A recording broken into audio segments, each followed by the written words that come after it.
And as I have pointed out a few times, when we refuse to worship God, we end up worshiping ourselves. And self-worship is the same thing as self-destruction. So we wanted to start a new church to help lead people to Jesus and save them from self-destruction. And I'm not saying that we're the only church in town that's doing this, because all faithful churches, we're all in this together. But a lot of people have decided that typical churches just aren't for them.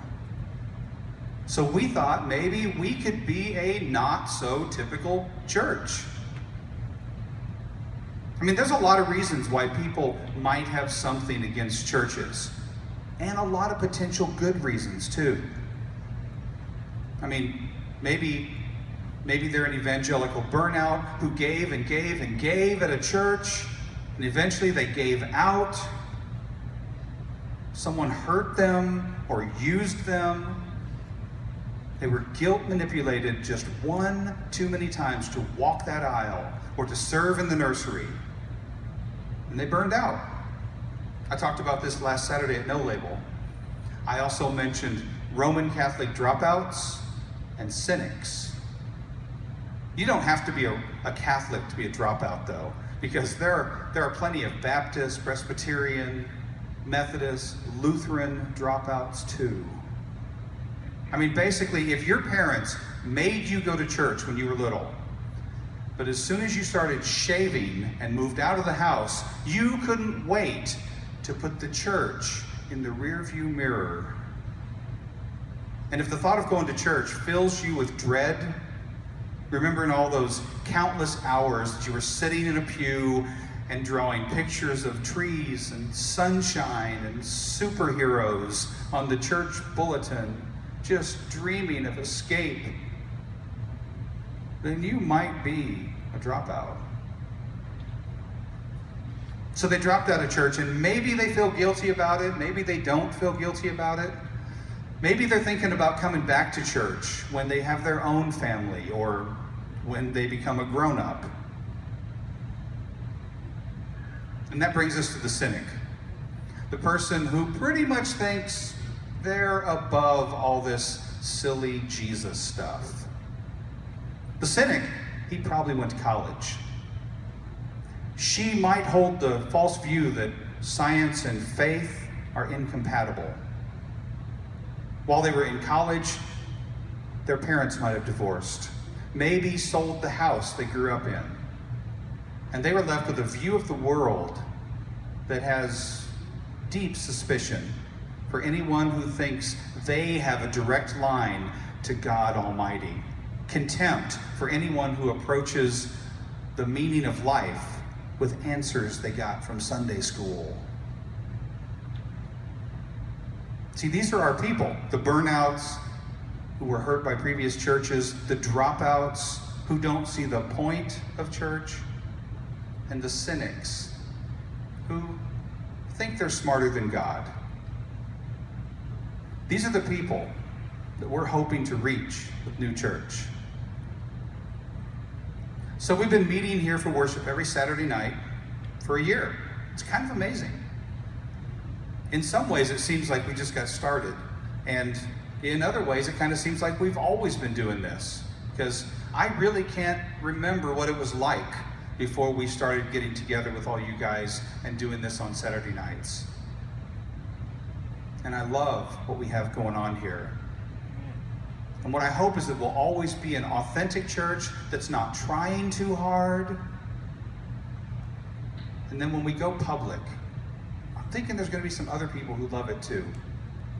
But we're really not competing with other churches. I mean, at least not toe to toe. We meet on Saturday night instead of Sunday morning with beer, barbecue, sarcastic humor, in-depth Bible teaching, rock music. We're not trying very hard to compete with the churchy church culture of Christian radio and Bible bookstore Christianity. Not that there's anything wrong with that. but it's not who we are.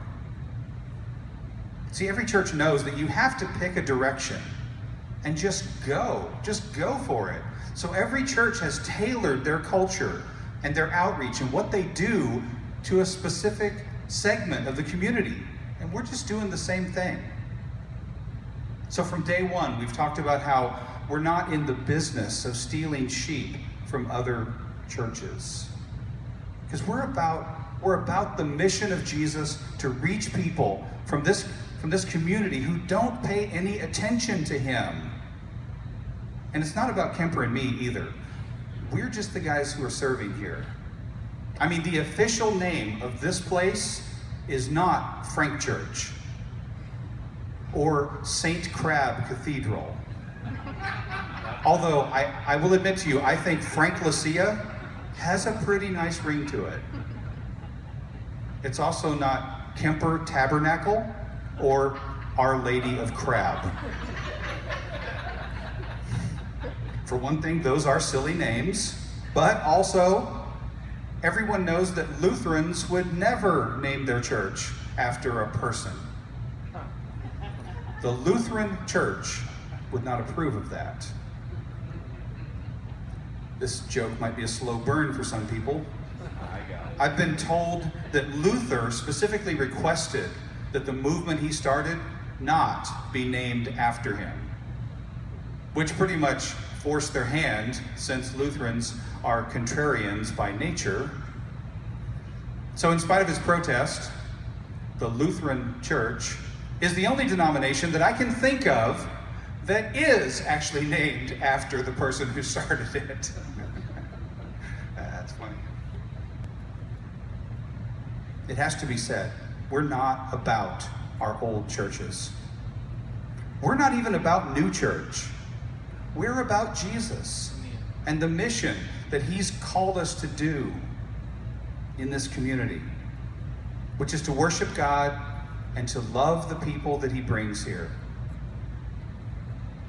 Sometimes we think of Jesus and the 12 disciples as a bunch of soft-spoken guys wandering around in bathrobes, doing good deeds for the poor. And when we hear about them having rivalries and arguments about who's the greater disciple, we think they're just being childish. These were grown men that if they weren't following Jesus, they would have absolutely nothing in common. They would despise each other. But see, here's the thing. They were following Jesus, and that changed everything. As this place fills up with new people, the burnouts, the dropouts, the cynics, the people from old churches and no churches, even some people from that other church. You know the weird one? I'm not thinking of any church in particular, but you might be. You know, the weird church? We're going to be faced with loving people who are as different from us as a tax collector is from a zealot. We're planting this new church in a community that is very divided on so many things. There's liberals and conservatives, there's blacks and whites and Hispanics and Asians. There's the people north of I-10, the people south of I-10, old people, young people, educated and uneducated, wizards and muggles, dogs and cats. If we're not following Jesus, we will just despise each other, hate each other, and have absolutely nothing in common. But if we are following Jesus, that will change everything. See, it's almost time for us to invite our friends and our family to come kick the tires. And when they come and see, some of them are going to get the joke, and some of them are not. Don't worry about it. Some are going to catch the glimpse of the mission that God has given us, and others are going to turn up their nose and kind of go about their business.